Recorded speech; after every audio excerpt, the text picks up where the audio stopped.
Meandering Cords, How to Make a Friendship Bracelet. How to Make a Friendship Bracelet, Part 2. No pattern needed, easy bracelet. In Friendship Bracelet, this pattern is called the Candy Stripe. I'm going to first demonstrate the knots and pattern in paracord because it's so much easier to see. Then I'll show you what the bracelet looks like in embroidery floss of similar colors. You'll need 2 colors of embroidery floss or cord of the same thickness as embroidery floss. Cut each one about 2 yards long. Fold both in half, keep the ends even. Here's just showing the even ends. Take the folded end and wrap it around your index fingers. This is it. This is my embroidery floss wrapped around my index finger. Sorry for the blurry picture.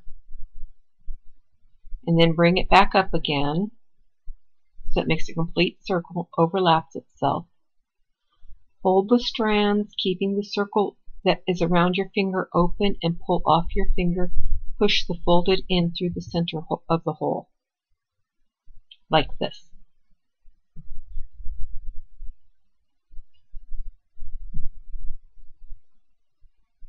This is just the folded ends coming out through the center of the hole. Now gently pull on the loop. Don't get the knot too tight because you're going to probably want to pull one strand a little bit more than the others to keep them even. See, it's kind of lumpy here. And if you start by pulling on one strand after another, you can pull the individual strands tight, keeping the knot even.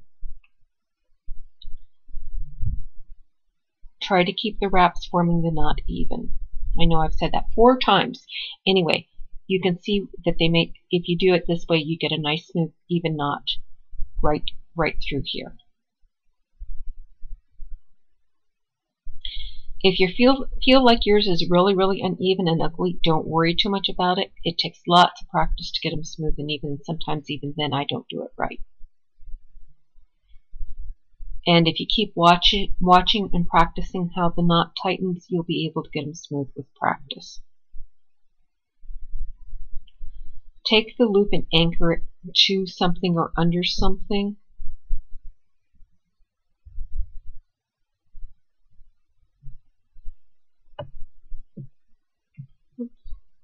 You can pin it to the back of an office chair. You can clip it under a clipboard. Just something that you can pull on the strands with. My favorite is to use a binder clip and a stiff magazine, or catalog, but I'll be using a clipboard in this video. The start of the forward knot is what is your next step, and it is commonly referred to as a forward 4. And this is kind of what it looks like, and that's the reason it gets called the forward 4.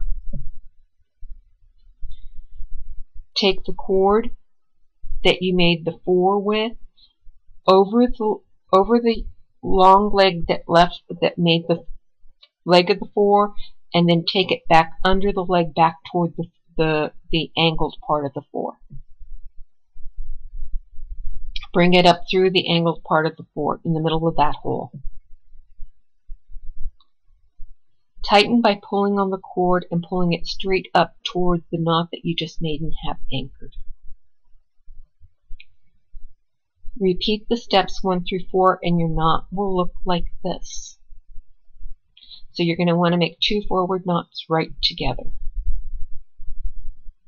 Now repeat steps 1 through 5, moving with the cords going from left to right.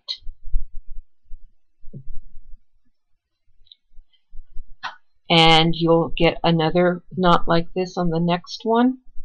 And this is what it looks like when you have the first 2 cords done. And now you've completed one. Actually, I've completed several rows there, but there's one row completed in blue. And I'm going to